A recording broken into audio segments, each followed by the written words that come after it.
I think that's very good. All 10 ASEAN countries have diplomatic relations with Pyongyang.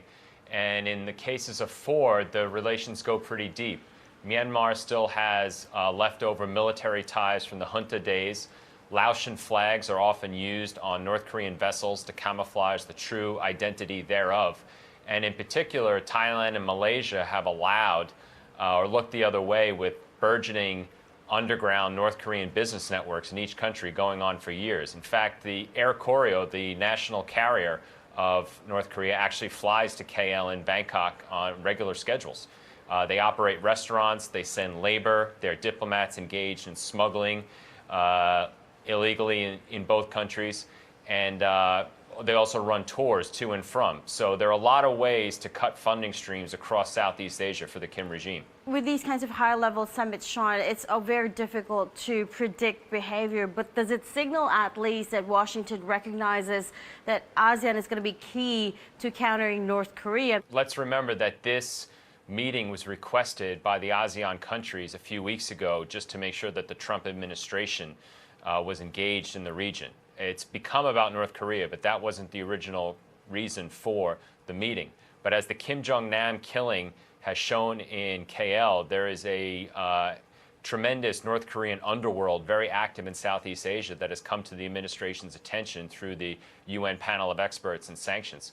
So yes, it does show a commitment, perhaps belatedly, to ASEAN and an awareness of North Korea's tentacles all over the world. North Korea is much more involved in the global economy than most people realize. So, Sean, I suppose the other big question in my head is, as you pointed out, is ASEAN actually in a position to help here? Bearing in mind, of course, that Manila's just come off hosting the ASEAN summit last week, where the big controversy was once again the communique, where there was no mention of the arbitration ruling or no a specific mention of China, and the worry there being that ASEAN as a bloc is becoming a little too fractured to when it comes to these diplomatic and geopolitical issues. Well, in North Korea, ASEAN is certainly in a position to help. On the South China Sea, it all depends if ASEAN, especially who's ever chairing it, right now the Philippines, really wants to push this issue.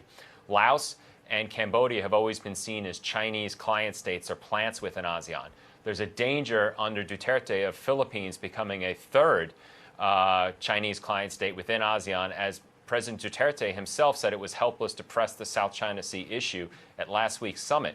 So if the chair doesn't want to push his own claim in South China Sea, and by default that means ASEAN doesn't, how can the U.S. push it? And just lastly, Sean, just over the last week, President Duterte has had an exciting, time. He's been invited to the White House by none other than President Trump. And then just 2 days ago, or overnight, he's received a phone call from President Xi Jinping of China, where they apparently talked about North Korea. How are you reading things? What's the opportunity here for the Philippines as far as North Korea is concerned? It looks like Duterte is the man of the hour because everybody's trying to woo him to their side. And I understand there's some critics of Trump in the U.S. because of the drugs campaign in the Philippines, criticizing him for bringing Duterte here. But he just had Xi Jinping here, and Xi is no humanitarian by any stretch of the imagination. And at least Duterte was elected by his own people, which I may also add the Thai prime minister was not, and Trump also invited the Singapore and Thai leaders. Duterte's also often been considered the Trump of Asia. I'm sure Trump kind of gets a kick out of him, and so long as he's going to Manila in November, he might have thought it rude not to invite him in return. But from what I hear, President Duterte is too busy to visit the U.S., so I guess we'll just miss him next time and wait until his schedule opens up.